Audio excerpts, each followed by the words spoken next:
Welcome back, everybody, to another episode of the Ville Chillin podcast. I just wanted to jump on here before the episode starts to say that this one is a lot different than things we normally talk about.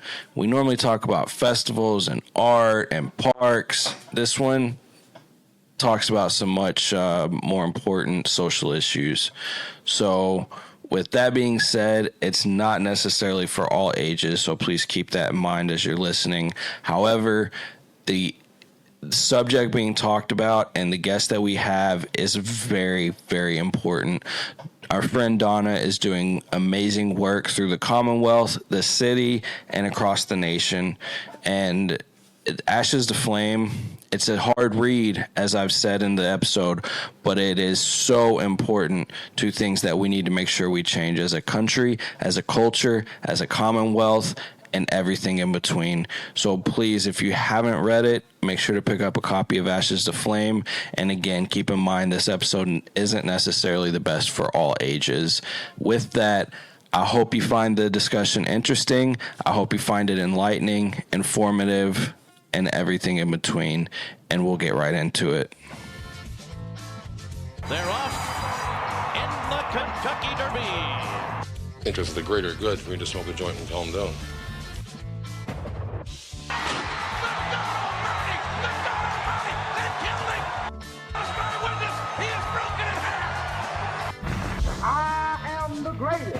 He'll fall an eight to prove that I'm great. And if he keeps talking jive, I'm going to cut it to 5. Welcome back, everybody, to another episode of the Ville Chillin podcast. Today, we are talking to my friend Donna. We've known each other, I don't even know how long now, probably 8 or 10 years at this point. And I've always really admired your work, as you know, after I heard about it, especially after I had Annabelle. And so it's really awesome to be able to bring you on. Thank you for joining us. Absolutely. Thank you so much for having me. It's really an honor to be able to be on your show.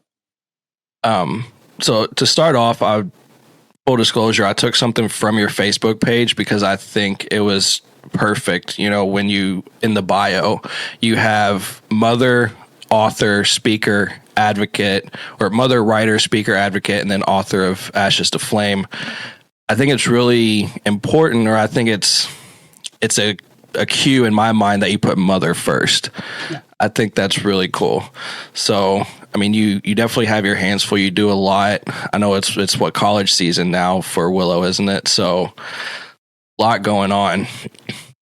And so, for anybody who doesn't know, Ashes to Flame is about transforming trauma into purpose. It's a pretty powerful story, a hard read in a lot of ways, but a necessary read to make sure that change can even occur. There has to be a catalyst before there's change, right? So to really start out with that title, Transforming Trauma into Purpose, how would you define trauma for the general population? That's a really great question, and I'm going to give you a little bit of a long answer, so just bear with me on that. So trauma is essentially the way that our bodies and minds respond to something harmful happening to us. And I think a lot of folks are familiar with the term PTSD, also known as post-traumatic stress disorder. But what a lot of people are not familiar with is something called complex PTSD. And that is a diagnosis that has been more recently uncovered and put out. The difference between them is that PTSD can occur when one or maybe even a few traumatic experiences happen to an individual over a certain amount of time, whereas complex PTSD refers to the chronic abuse that occurs. So when you have somebody that's in childhood that is repeatedly experiencing abuse, whether it's physical abuse, emotional abuse, neglect, abandonment, there are so many different things that creates this chronic environment where this child could just never take a deep breath and feel safe. That can lead to complex PTSD. And there's a bunch of intersectionality and comorbidities between complex PTSD symptoms and other personality disorders. So again, it's a very long way of saying that trauma itself is our body and mind's response to a situation, but it doesn't live at the timing of the situation necessarily. our bodies integrate it into our DNA, into our muscle memory, and we take that forth into our day-to-day lives. Gotcha. Yeah, that definitely a much broader answer. When you look it up, like from a dictionary, it's just a deeply distressing or disturbing experience. But I think the more important definition is exactly what you just explained, which is how that correlates over long periods of time. Because, I mean, there's obviously like the medical definition of trauma, like a bruise is technically trauma. But when you start talking about the mental factor of it, the psychological factor of it, it definitely has a much more, I don't even know how to say it, like robust meaning, I guess. Absolutely. Oh, go ahead. Sorry. Oh, go ahead. I was just going to say it absolutely has a robust meaning. And what's interesting is that the trauma that happens within our brains when we have experienced those prolonged abusive situations ends up rewiring the way that we think about things. Or if our abuse starts happening early on in life, it creates this facade of our perception in relation to the world. So I may be in a situation, having grown up with my parents being both very abusive in their own ways, my view of the world is going to be that in which no one is trustworthy. And that in which when I go outside of my home, and even sometimes within my home, in previous situations, I could not relax. I had to always be on guard, right? I always had to have this edge and, be looking around for all the harm that could come my way. And when you do that, you're creating this narrative around the safety of your environment, even if you have escaped the abusive environment years later, 20, 30, 40 years later, you're sitting in a situation that's completely different. But because you have this wiring that has happened in your brain, you are keeping this narrative that you're not safe. And that's the thing about complex PTSD is that what happens to bring those narratives back can often just be emotional triggers. And that can be somebody using a, stern tone of voice, right? Somebody like, probably over a year ago, my husband and I were at the grocery store and we went to get like a little piece of cheesecake out of the refrigerated aisle or what have you. And, I perceived in the second, because I think we both went to reach for it, and I perceived his tone was harsh and just immediately felt frozen, and he wasn't even upset. But it's just the perception that I had because it took me back to a time when I was a kid and when, doing something that was perceived as out of line by my mother would have been a very dangerous position for me to be in. So that's what I'm talking about when I talk about those emotional flashbacks where we're brought back to those spaces. Yeah, and I mean, we're not going to go too deep into the book because I definitely want people to read it and read the story for themselves. But it even just the start, like the very first paragraph, I think really outlines how early it can start. And then, I mean, I think you said it, you were still crawling, or you were like 1 or 2, I think, when you first start the book, and had experiences like with your mom, just, a harsh response, an unnecessary response when you should understand you're dealing with a child who things are going to happen. And to deal with that day to day, I guess it kind of just normalizes it. And you don't really know, as a kid especially, you don't know how to, that's just normal. That's just how the world is. And I could see how that has lasting impact. And it's crazy. And it is. And I'm sorry, I keep interrupting you. Go ahead, though. No, I was just going to say it's awesome that people are starting to speak out about it more. It seems like over the last few years, it started to become more normal to actually speak out about it and be able to experiences, even though I know it's got to be tough. I can't imagine how hard it was to be able to lay all that out there. So, kudos to you again. But I'm glad that it's finally kind of being more accepted to talk about it. Absolutely. And I think you bring up 2 things that I'd really like to touch on as well. One of the things that you said that I think is so important to unpack is where you talk about the way that those chaotic and abusive situations become normalized in children, right? And so, again, that narrative that starts getting created in your brain is that this is what you can expect from life. This is what you can expect from relationships, from people in general. And so what does that do ultimately? It puts us in this position where if we don't disrupt that cycle and seek true, authentic healing for ourselves, we carry forward that generational trauma to our children. And, a big part of the reason that my mother was so abusive, and trust me, this is not making excuses for her in any way, shape, or form. But, as I talk about in the book as well, my mother grew up in an extremely abusive environment, and she experienced all forms of abuse herself and neglect. They lived in poverty. Her dad died when she was 11. She didn't have a chance either. And so by the time she had me, her brain was already in this state with its own narrative. She had her own responses to the world, her own perceptions of the world, and that was cast onto me. And, for me to go on and become a mother, just as you said, that is very intentionally the first word in my bio. And the reason for that is honestly becoming a mother initially when I was 18 years old. And then again, when I had Willow, when I was 23, those are the things that ultimately started to set me free and started to put me on a path of realizing that if I didn't start becoming okay with myself, and more than just a surface level, but like truly deeply internally, then I was going to end up carrying this forward to them. And I certainly was not a perfect mother. I certainly had things that I had to work through and that I had to catch myself and say, oh no, I'm not going down this path. I'm not going to be who my mother was. But that is how those cycles start to break, is when you're willing to acknowledge that something is not working and something is causing harm.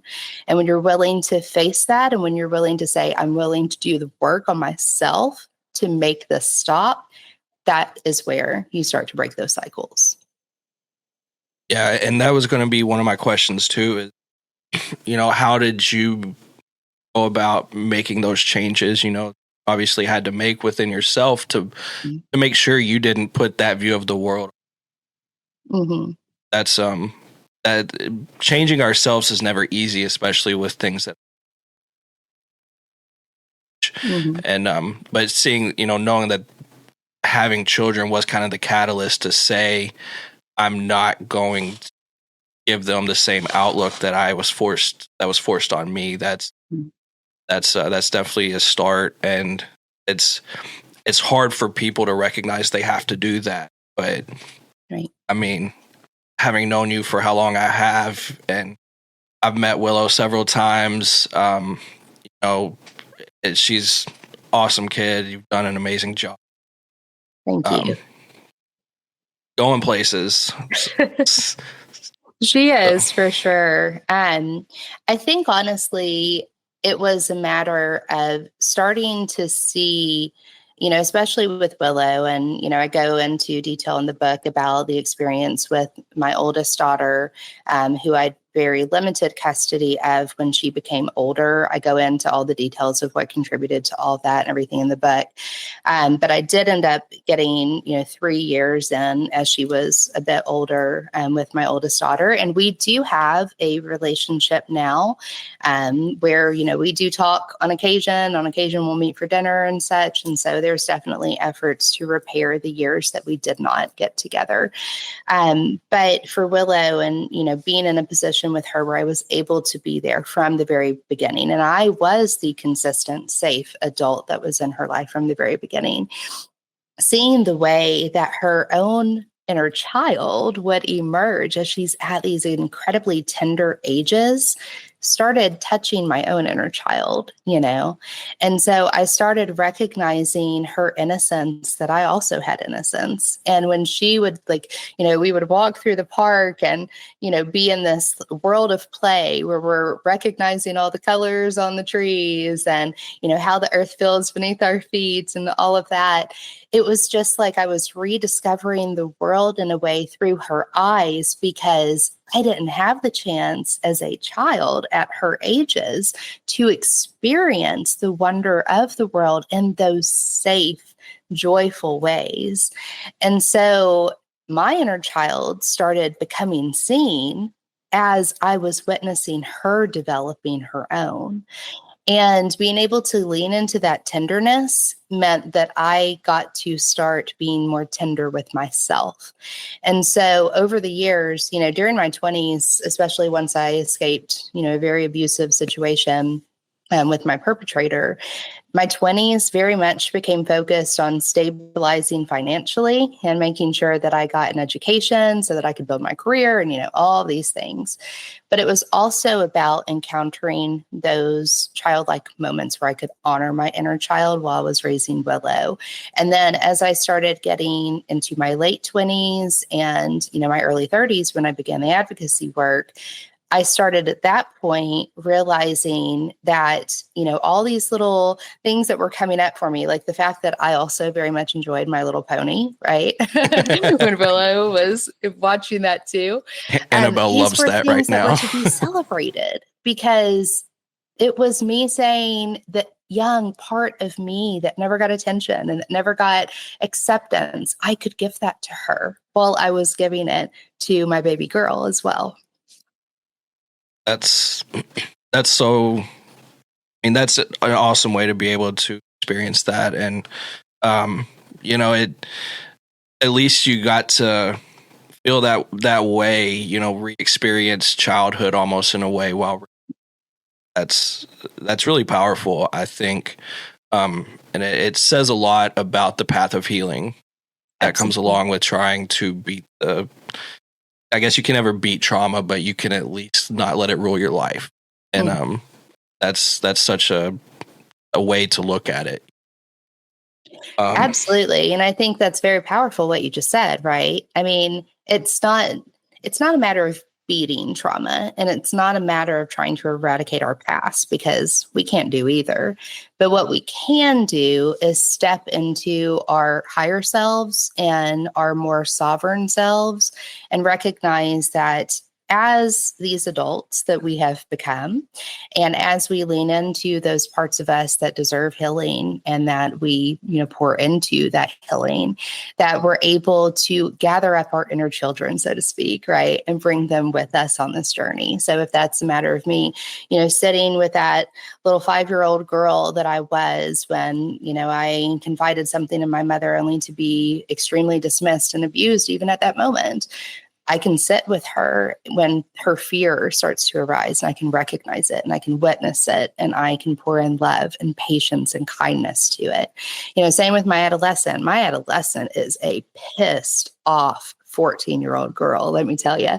And when she starts, getting where, everything just feels like it's overwhelming and it's caving in, and I just want to go and play baseball, I can take myself, or, fortunately now my husband and I can go to the batting cages and let that energy out, right? But it is about recognizing we're not bad, and our emotional responses to things that are crappy things that have happened, they're not bad.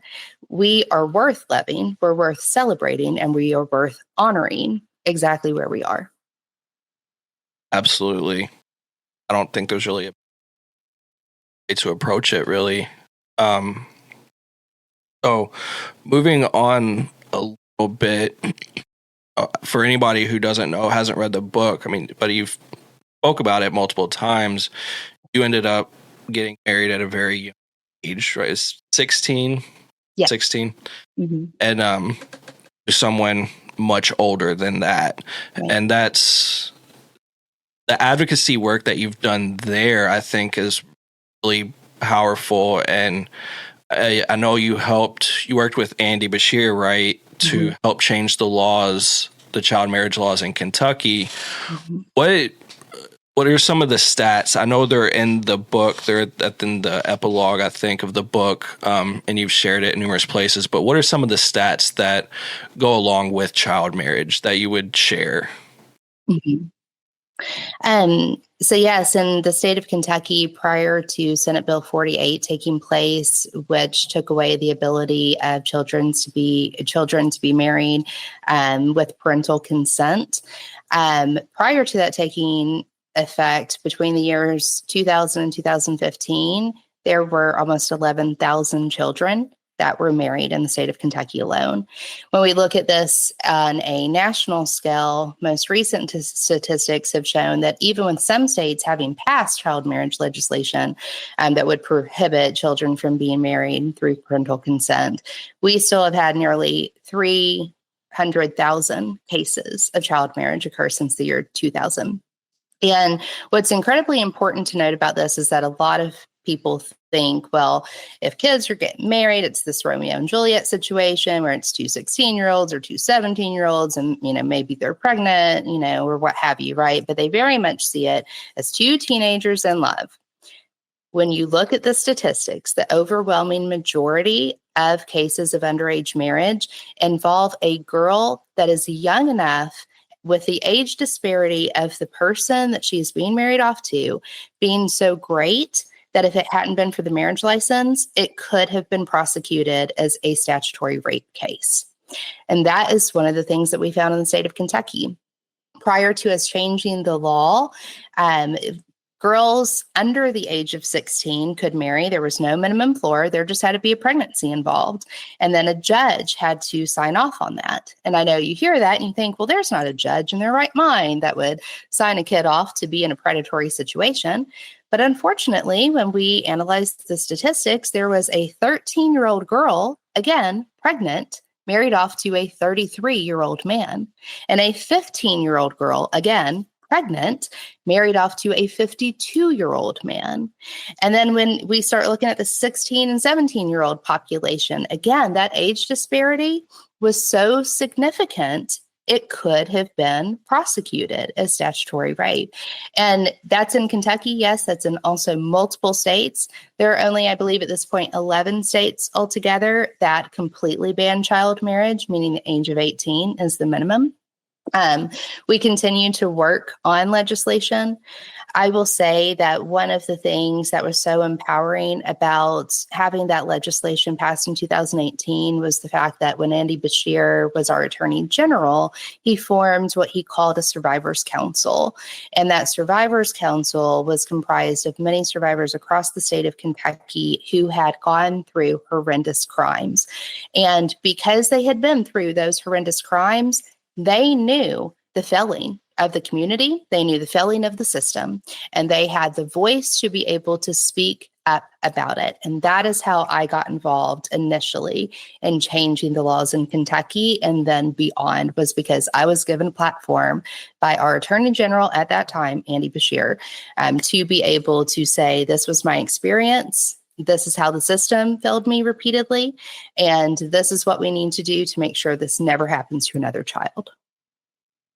And just to expand on some of the statistics, I have your book right here.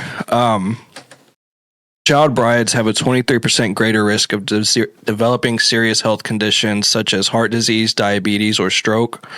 130% more likely to become pregnant than unmarried teens, and more than 3 times likely to have at least 5 children. And this economy can barely afford one, so I can't even imagine. And that's going to be at a young age, obviously. If they're a teenager with their first kid, then they're going to have all those kids well before they can even establish a career. Mm-hmm. 31% more likely to live in poverty, 50% more likely to drop out of high school, and 4 times less likely to graduate college. And I think those are some very powerful statistics to share too, because it's all happening before, like I said, before you're even able to establish yourself in your own life. You're expected to take care of other lives, and there's not a lot of options. You know, being a parent is not easy, and it shouldn't be something that should be forced upon somebody at such a young age. And even if it's not necessarily forced, that's because of those situations of child marriage, I guess. It normalized it, going back to that word. It made it okay. And those statistics, you can't really beat stats. You know me, I'm a data guy, so I have to present that data because it speaks for itself, or you would think it does. Absolutely does. Yeah. So some other states, were you involved in changing the laws in like Indiana and Tennessee as well? Yes. I don't think I even knew that until I read the book, and that's really powerful in and of itself, not just here in Kentucky, but multiple states. I think the outcome for the Kentucky bill, I don't think it's exactly what you wanted, right? It wasn't an outright ban. You have to be 18. But I think when I read the bill, the stipulations are so strict that you almost pretty much have to be 18. Mm-hmm. And what are those stipulations? Mm-hmm. So it no longer is allowable that parental consent is the only deciding factor. It increases the age for marriage to 17, regardless of if there's a pregnancy involved. The 17-year-old would have to evidence that they have lived independently for the past 90 days. They would have had to have already obtained their GED or their high school diploma. They have to be able to evidence some form of self-sufficiency as far as income goes as well. And the age disparity between the 17-year-old and the person that they are marrying cannot be greater than 4 years. So there are definitely protective parameters in place. The other thing that makes the legislation different is that the 17-year-olds, upon the judge authorizing the fact that, they will proceed forth with issuing a marriage license for the 17-year-old, that 17-year-old then becomes emancipated. Emancipation is simultaneously granted with issuing of the marriage license, which is different than the marriage actually happening. So let's say we have all these safety parameters in place and this minor's in this coercive relationship, and that's not picked up on by our officials. But then this minor is in the situation where the marriage license has been granted. That means that they, now that they are emancipated, have the legal authority as an adult to say, no, I'm not going through with this. We have empowered them with enumerated rights as an emancipated minor. I want to go back to something that you said a second ago as well, where you were talking about, being a mother at such a young age. The statistics that you brought up, of course, are extremely important and compelling.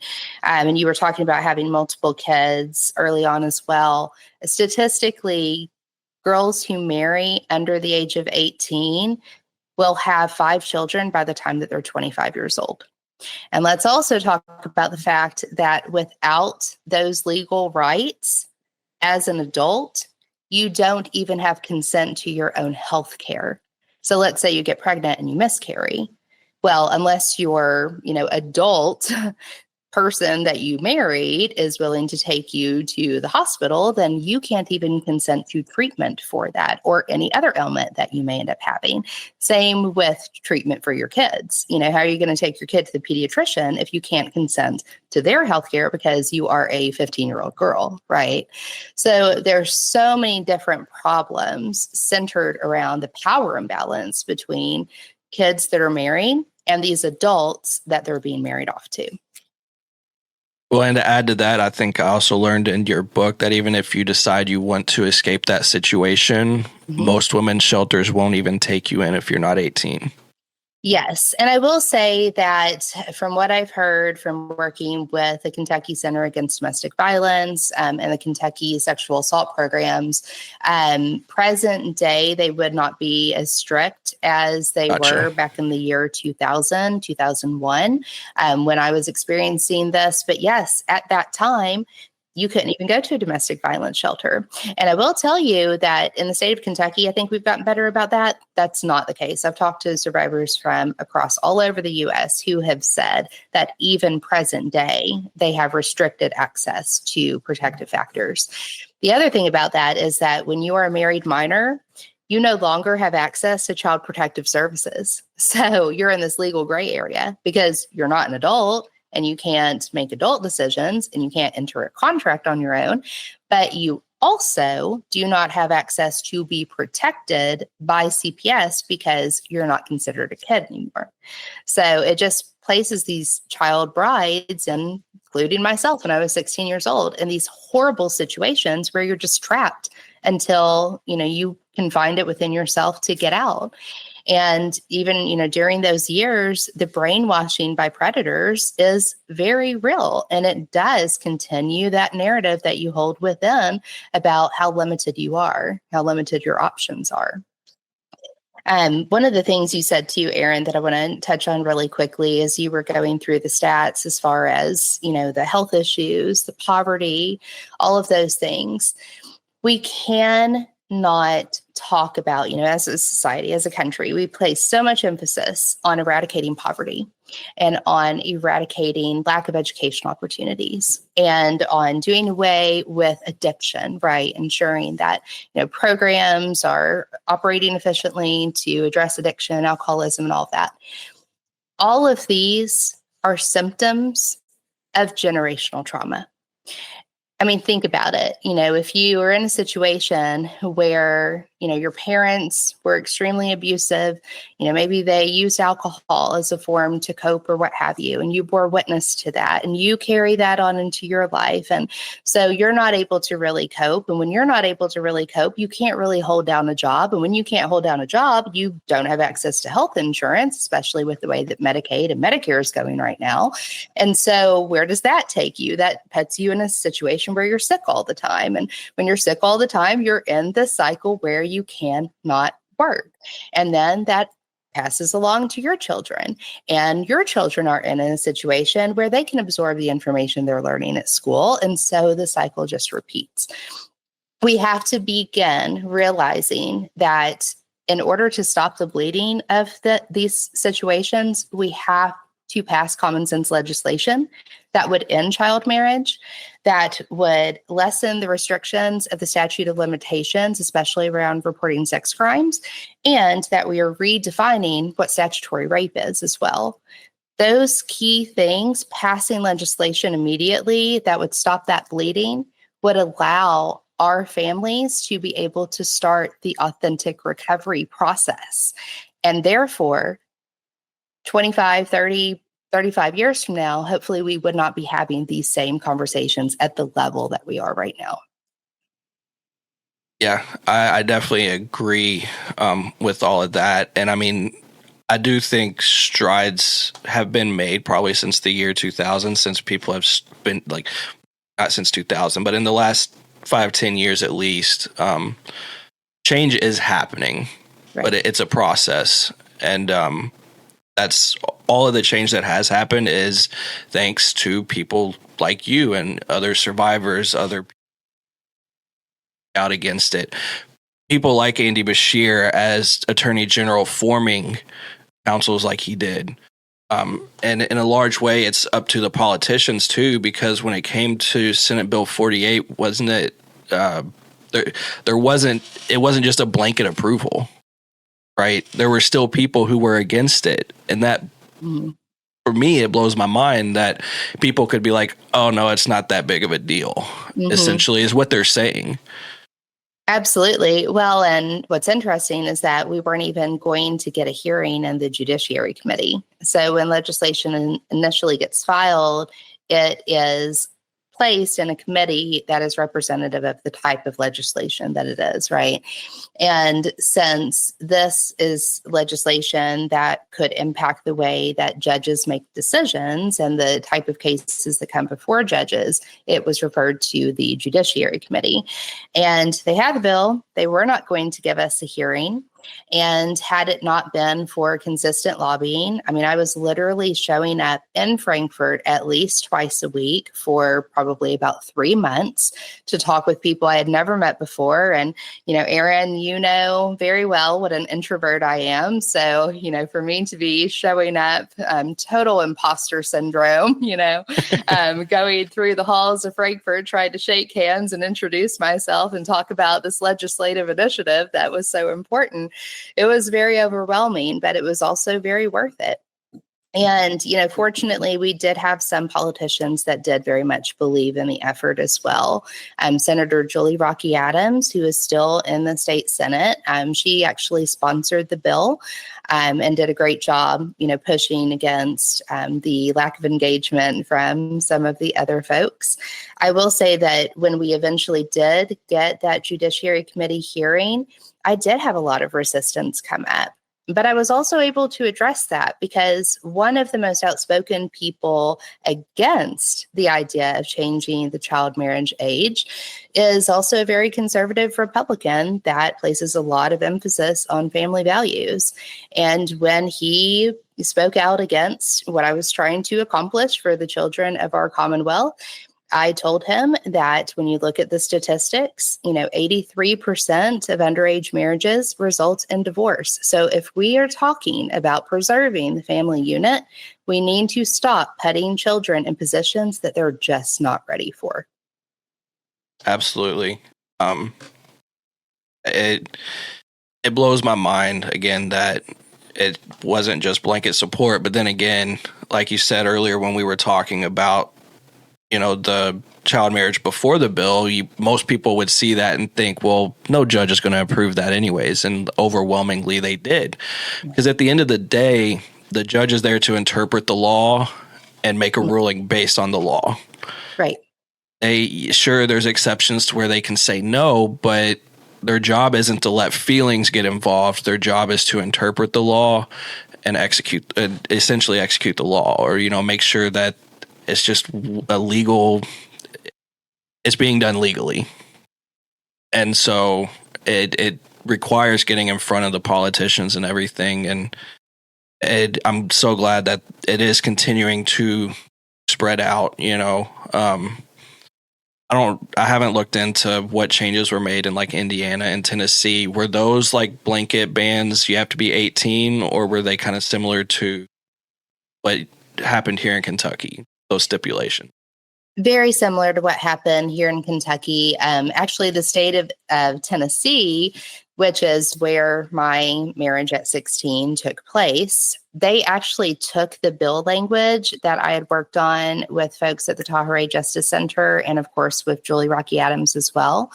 They took that bill language, and that is what they used for their state. The senators from there were in contact with our senators here. So that very much felt like things coming, full circle and advancing it forward. Now, unfortunately, there have also been some politicians that in more recent years have looked to undo that. And as far as I know, as of yet, they have not been successful in that. But that's something we have to keep an eye on. Once protections are achieved for kids, we can't roll that back. That doesn't make any sense whatsoever. For the state of Indiana, it was very similar as well. I believe that at the time, and I think it was 2019 when they passed their legislation, it was, I believe they settled at the age of 15, which again is egregiously low to me.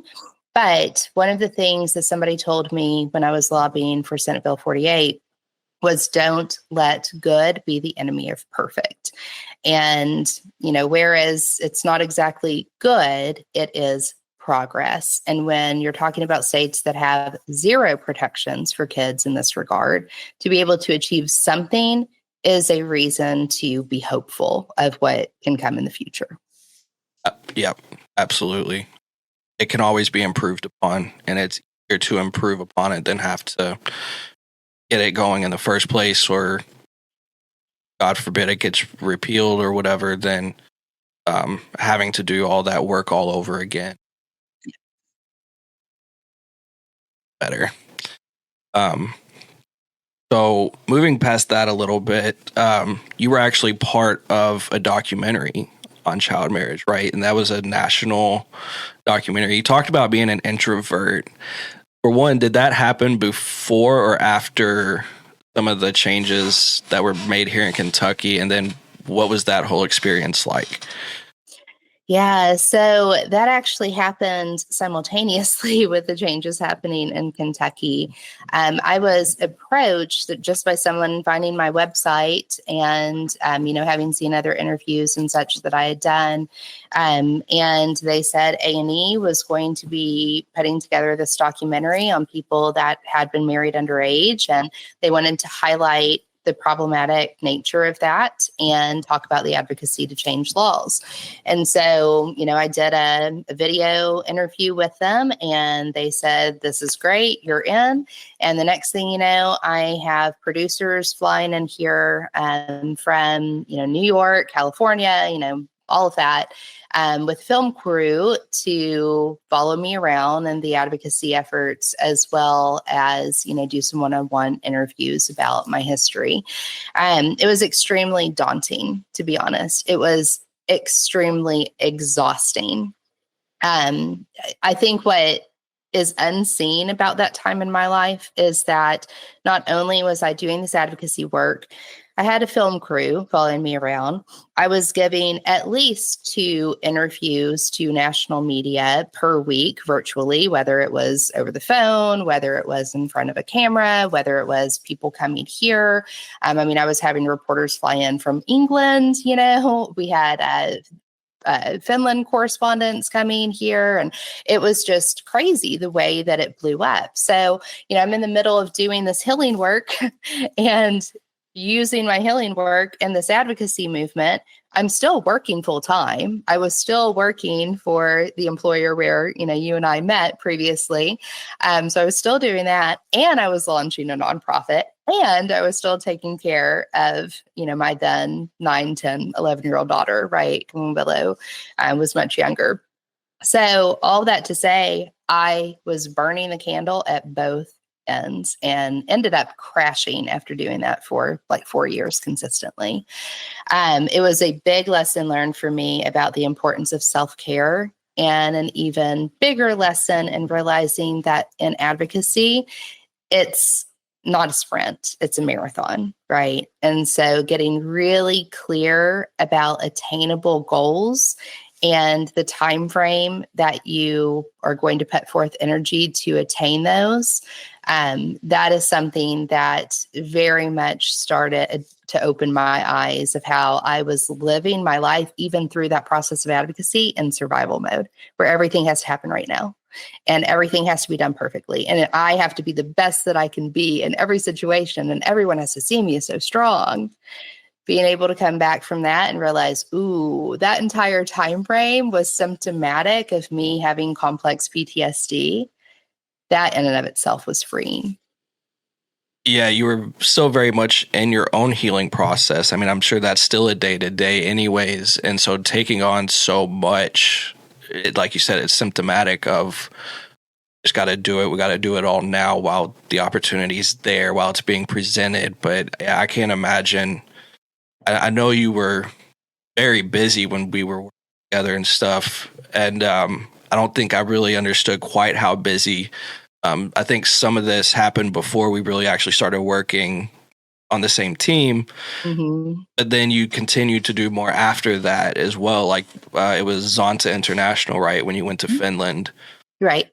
That had to be a pretty big honor to be able to go speak at a conference of that size, and then just getting to experience Finland had to be amazing too. What was that like? And how many people were in attendance at that? It had to be a lot based on what I saw on the video. Yeah, it was. I'm not entirely sure. I think the theater held up to 700 people, I believe, if I recall correctly. But there were several people in attendance. I was really surprised, to be honest, that I received that invitation. Like I said, I did not anticipate, when I first started advocacy, I was very focused on the state of Kentucky because it's my home state. It's where my mother was born. It's where I was born. It's where my grandmother was born. So it was the place that was most important to me to focus on changing the laws. And all of a sudden, it just took on this international, presence and push. When I was invited to Finland to speak, it was an incredible honor. And it made me feel this sense of deep validation. Because, throughout my life, and a big part of this, of course, is the trauma that I suffered early on. And then a big part of it also is the fact that, as a result of my marriage at the age of 16, I had to drop out of 10th grade. So I didn't even complete the 10th grade. And it's so isolating socially to have to say that. It makes people look at you differently if they don't know you going in, to speaking with you initially. So to have that type of invitation made me feel as though I did not have to be defined by the things that happened early on. And there were people in this world that were going to recognize that, and they were going to take me seriously. And that really gave me a big momentum, or a big push into my momentum, I should say, for continuing the advocacy work. Finland is a really cool country for so many reasons. In part, the architecture is just absolutely breathtakingly beautiful. I think I shared with you and some other folks photos of like the cobblestone streets and stuff, and just the way that, their buildings are landscaped, and it's just absolutely breathtaking. But the other really cool thing, and more importantly, about Finland is that they focus so much on quality of life. Folks typically work 32 hours is full time there. They do have free access to healthcare. It works very well for them. It's considered one of the safest places on earth, one of the happiest places on earth. In fact, their neighbor Denmark is consistently voted the happiest place on earth. And again, it's because they do focus on quality of life, and they don't allow things that are going to perpetuate harms to people, such as child marriage. That's something that no longer happens in Finland either. So to be able to go there and be in that environment really gave me hope that we would be able to make those changes here. That's awesome. I remember, I think when you got the invitation and we talked about it, you could just see the sheer excitement mixed with fear, mixed with a little bit of relief from that validation you spoke on. And it was pretty awesome. Again, I'm glad that for whatever reason, life decided to let us connect and then continue to talk and able to talk about this. So powerful. And for anyone who doesn't know, what is Zonta International? How would you describe that organization? Zonta International is a professional women's organization that has chapters across the world that focus on doing things to empower women and girls. I love their mission so much. I actually just rejoined the Louisville chapter recently. So awesome. I will be participating directly here in Kentucky. And I hope to be able to sit on one of the international caucuses one day as well. But they do things for women, like ensure that women in other countries have access to clean birth, like they provide materials and things like that. They provide, food or, like undergarments or whatever is needed by women that may not have accessibility to those things. So it's a mission that's near and dear to my heart because these women have had success in their life. I'm sure they've also seen adversity as well, but they turn around and give the things that they have learned along the way, and also tangible items that are needs to people that are in need of that. And, that's the type of servant leadership, I think, that is so transformative, and very much am thrilled that I get to align myself with them again. Yeah, that's so cool. I remember reading a little bit about them back when you spoke in Finland. And I, again, having Annabelle and everything has really changed. I mean, I've always grown up around women, girls. I have 4 sisters, of course, my mom, Annabelle, but after having Annabelle, it really, the importance of needing to make some of these changes really shone through in my mind, and needing to support that type of stuff.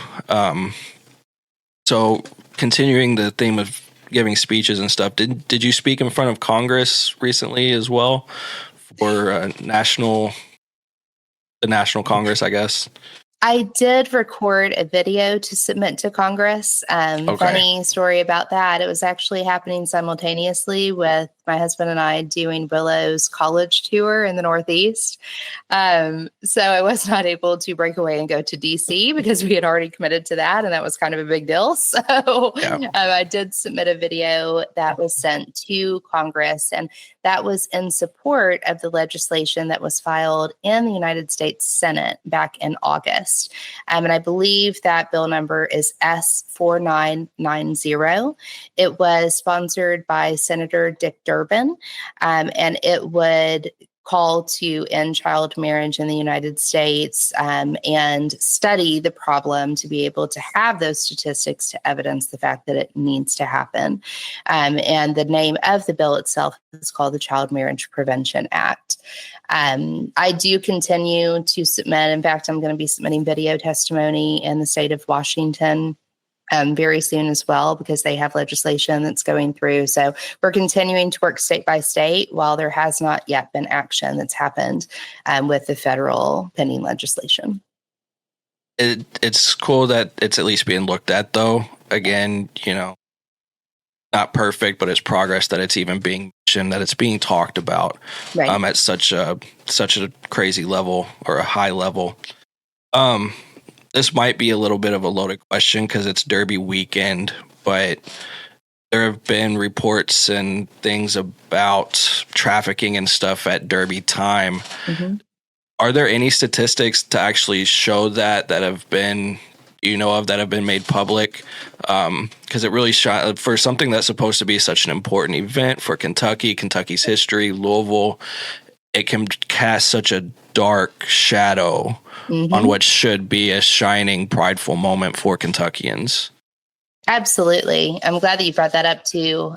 So I think there's a couple of things to consider when talking about human trafficking. For one thing, specifically around Derby, I'm a little disconnected from the current statistics on, what people see as far as that goes. But I do know from, how I've been plugged into this in historical years that they can see when sporting events happen in big cities, how there will be a spike in human trafficking cases, and then it goes back to a lull, but then you see a spike in another town. So if you've got ball games or traveling from one big city to the other, the Derby event, of course, that just happened yesterday, actually. Yeah. That you would see those spikes happen. But the other part of that is that the majority of human trafficking cases, just as the majority of childhood sexual abuse cases, go unreported. And a big part of that is because of the stigma and shame that is associated with having survived that.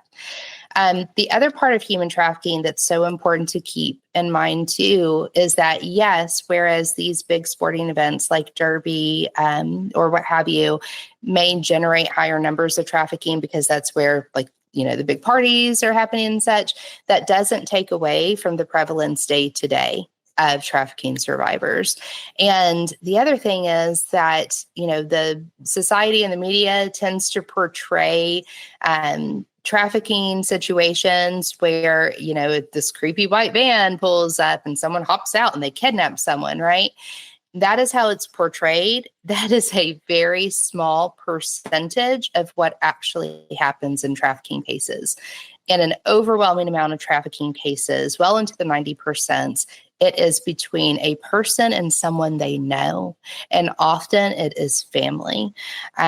Just as in my case, and again, I won't go into the details of this, but, early on, being trafficked out by the person that I was supposed to be married to, who, of course, I later realized was a predator. But it's really important, I think, to have that in mind, because when we're looking at folks that are vulnerable to being trafficked, you can't just look at, kids playing outside on their bikes during a nice summer day, because yes, you want to make sure that you're protecting them and keeping an eye on them, but also, who's watching your kids, right? What's the coach like that's, teaching your kids how to play soccer or what have you? People that are in position of authorities have really large amounts of access to be able to groom children. And that is really the majority of cases when children do end up being trafficked out. Something you said just a minute ago, everything first started when you first married, you didn't realize you're in an abusive relationship. What are some things that people can look for, like within themselves or even people around them, to make them kind of question like the situation they're in, or like a friend is in, or something like that? Like, how did you come to that realization? Like, this is really not normal, and this That's a really great question. So quite honestly, I don't think that I started realizing that things were off with the predator until the situation that I described in my book about when his biological mother came over to the apartment when I was spending spring break with him, and some really shady stuff went down that day. And, again, I go into the details of that situation in the book. I won't waste time talking about them on here, but what I realize is that looking back, there, of course, were 14-year-old girl. You don't necessarily know to pick up on them. When somebody is alienating you, for example, like he would talk very badly about my mom, which of course very much reinforced my teenage mentality about my mother. And my mother was not a very nice person. She had abused me in several ways and had allowed me to be abused. But he very much would talk horribly about her and about how he needed to get me away from her and, all these things. Same with my sister. My sister and I were not close at that time, but he would make fun of her. He would make fun of her husband, find ways to dehumanize them. He would call her names that, again, very much dehumanizing, and to try to isolate me. And then he would say things, he would, cross lines and have me do things that I wasn't comfortable with. And he knew that. I'm sure he could tell that even if I didn't vocalize it. But after it happened, he would say things like, "Oh, I just feel so close to you now," and all these things that made me feel like that's what I had to do to be able to really have his acceptance. And there are, numerous other things that I talk about as far as how he groomed me and, the writing of love letters and, all of these things. I think one of the biggest red flags that I wish I had vocalized more when I was a kid is the fact that I wasn't supposed to share his age with anyone, right? He was 29 and I was 14. And it was a big deal that we keep that secret because the way that he said it, nobody would understand because I was the exception. I was so mature for my age and, nobody would understand how, I was so grown up and I wasn't really a 14-year-old, not really mentally. And so, none of that mattered. But all of that grooming, all of that manipulative talk went into, me feeling like, well, he knows best. And I felt the need to protect him, just like I felt the need to protect, my father and the things that he had done and my mother from some of the things that she had done. And, really coming to terms with that and shrugging off the shame that I internalized in that as well, because a part of me carried this belief for years that I had caused my own abuse because of the fact that I, in other people's words, put myself in that situation.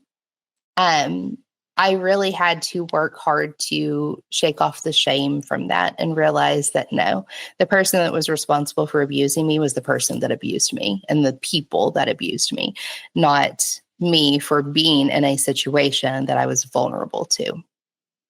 Well, and as a kid too. Mm-hmm. Difference between making certain decisions when you're 20, 30 and making 14, 16, major difference there. Just in understanding the and being able to pick up on red flags to say like this isn't right. Exactly. And, to that point, like Willow's 17, she'll be 18 in June, right? And she's going to an amazing college because she worked her butt off. And as you said earlier, she is an amazing kid. I will totally humble brag about that because she is. But my gosh, I look at her as an extremely mature 17-year-old that works 2 jobs and has a 4.3 something GPA that she's about to graduate with. I still look at her and I'm like, she's a kid. She is 17. And this in no way takes away from, her intelligence or ability, but her emotional maturity is not that of an adult. She is working on that. That's not a knock on her, but she is developing. She is encountering numerous learning opportunities to be able to get there, right? I don't understand how we can live in a society that looks at teenage girls because they have physically developed and try to label them as adults or sexualize them in any way. I mean, it is incredibly dehumanizing and objectifying. These are still kids. They're still learning and growing and are not ready to be in a situation or a relationship with an adult. Yeah, absolutely. And I'm sure you've had Willow with you through this whole journey. Yeah. When did you decide to start exposing her to and making importance of that so she could make more informed decisions at her age, especially now with her going off to college? Yeah. So I think she was 9 years old the first time that I took her to a United Nations meeting with me. I was on the board of directors for the United Nations Association, starting when she was about 9. And I took her to a meeting where we were going to be screening the movie about Malala. Willow had done her Women's History Month project on Malala. And so she had all this information about her, and she was really eager to, be at this meeting. And what was so funny about that was that the president of the UNA at that time, Willow, was talking her ear off about all she learned in her project. And she was like, "Oh, do you want to get up and say a few words about her?" And Willow said yes. And I was a little stunned, but, in the spirit of empowering her to feel like she can absolutely own her space, I let her get up, and she gave like a 15-minute impromptu speech about Malala and why girls' education is so important to the world. And, it was really, really impactful. Of course, there are certain things that I have shielded her from. It has only been within the last year or so that I've really talked with her about the details of the trafficking and the sexual abuse that I went through. In part. And of course, there's some stuff that I've never told her and that I never will because I don't feel the need to vocalize it to anyone. But I do think that as things are age appropriate to have conversations with kids about, I absolutely think it's imperative to lean into that discomfort and have those conversations. Because I'll tell you, one of the things that has done in my relationship with Willow is that she knows she can come to me with anything, anytime, and we can talk through anything. And if she has a question about anatomy or about healthy relationships versus coercive relationships, we can have that open dialogue in a way where there's no judgment. And that is what I want her to be able to carry forward in her own life and also with her kids. Years down the road when she's ready to have kids, I want them to know that they can also be the authentic versions of themselves and have access to all age-appropriate information. Absolutely. As Annabelle grows, and I mean, it happens so fast. She's only 6 now, but before I know it, she's going to be 16. Yeah. And these are things that have crossed my mind recently.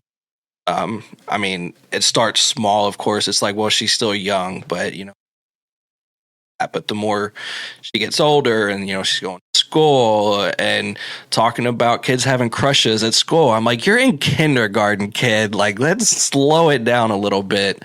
But even then, it's like it's happening so fast. And in today's world of social media, these topics come up earlier and earlier. And it's hard to navigate as a parent,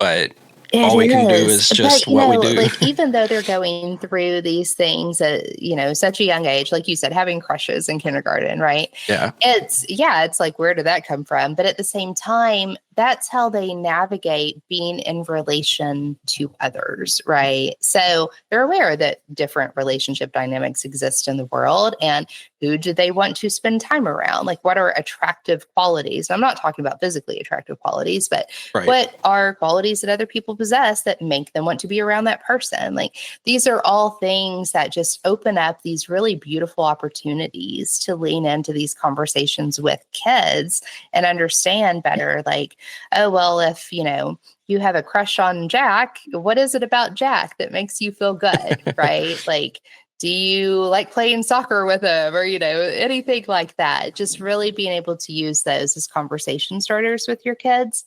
I think it's beautiful. Yeah.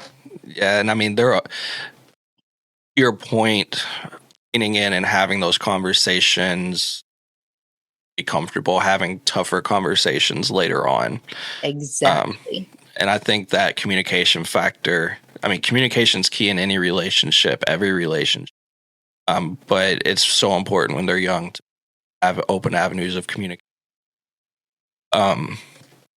So do you have advice for anyone who works with kids to be able to recognize signs of trauma, or to at least be able to respond appropriately?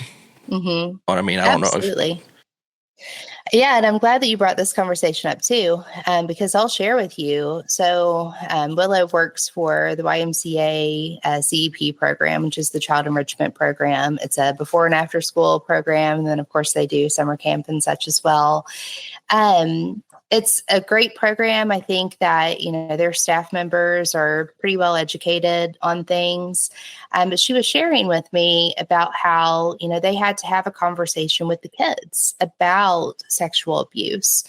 And I think that's great. I think, being able to recognize if a kid starts to become withdrawn, if a kid starts acting out angrily, right?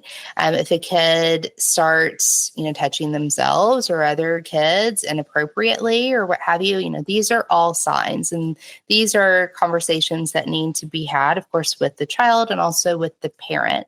I think one of the most important things to know about that is that you do not want to come across to the child as though they are in trouble. You have got to be able to create a safe space for the child and ask inquisitive questions and not accusatory questions, right? In order to make them feel comfortable speaking with you.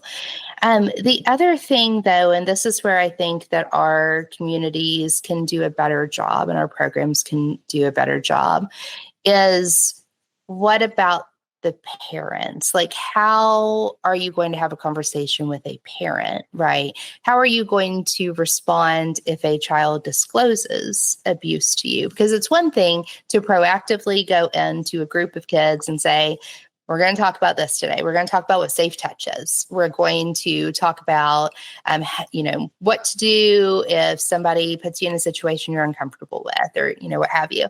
Those are great conversations to have, but if we're not taking it further and talking about how to effectively respond in those ways that I just listed, then we're doing a disservice to the kid, and we're also doing a disservice to the family.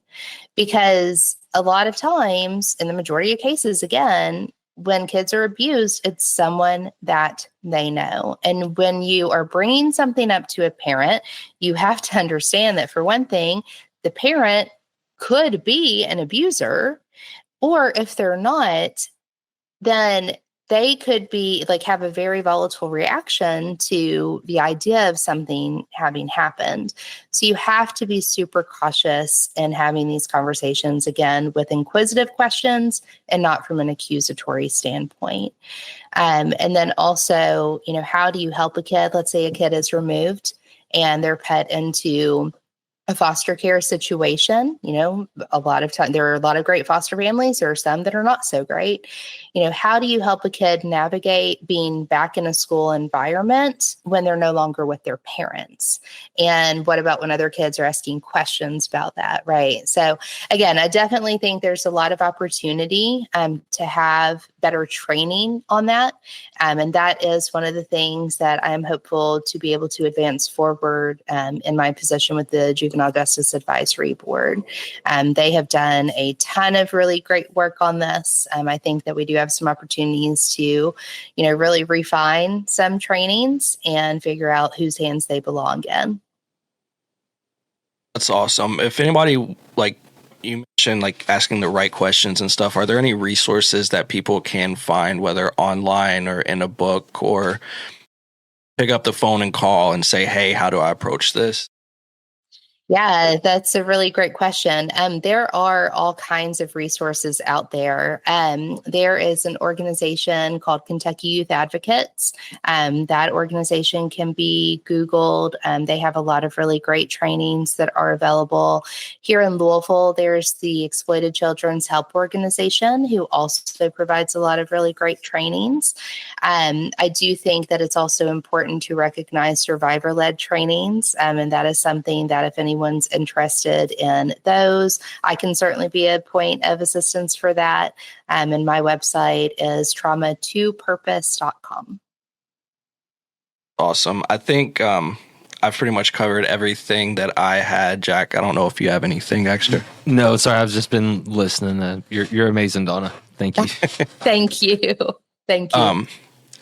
I think I want to end it off by just mentioning something that Mariel Hemingway put so eloquently as she does, and that's that the whole Ashes to Flame, transforming trauma into purpose, is more than a memoir. It's definitely a movement. I think all of your actions, from your story, everything before publishing, and everything you continue to and plan to do, it's really testament to that fact.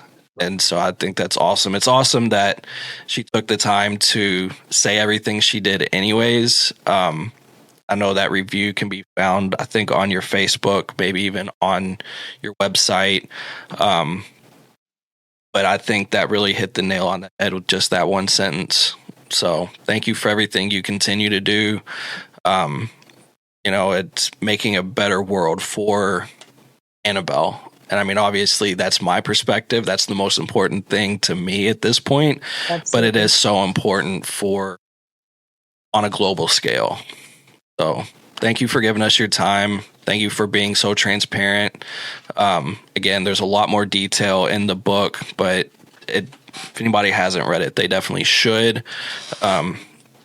It's a hard read, like I said at the beginning, but I think it's a necessary read for anyone who wants to understand what it's really like for people who experience trauma and then survive the trauma and being able to refine themselves to turn it into purpose, like you said. That, I think we'll end it there, unless you have anything you want to say, anything you want to plug. No, just a big heartfelt gratitude for your guys' time. I really appreciate these conversations. That I can talk for hours about this topic, and really appreciate you all highlighting these important conversations. And thank you for everything that you're doing as a safe dad for your daughter. And I think that it's so important, especially for men, to be able to lean into these uncomfortable conversations, because it makes a world of difference in how your kids grow to trust you. Yeah, I will add to that just a little bit, that it's always a little, I don't want to say uncomfortable, especially because I've known you for so long, but we're two guys on screen talking about nothing that it doesn't impact us in the same way, in the same mannerism. So we really appreciate people like you who are willing to come on and give us that space to even be able to talk about it and show that there are men out there willing to support, who want to support however we can. Sometimes we just don't know how to, I guess. But no, I appreciate everything you just said too. So I think we'll end it there, and we will see everybody next one. They're off in the Kentucky Derby. Interest of the greater good for me to smoke a joint and calm down.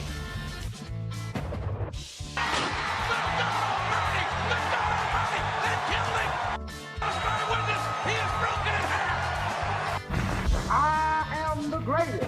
Be a fallen ape to prove that I'm great. And if you keep talking jive, I'm gonna cut it to 5.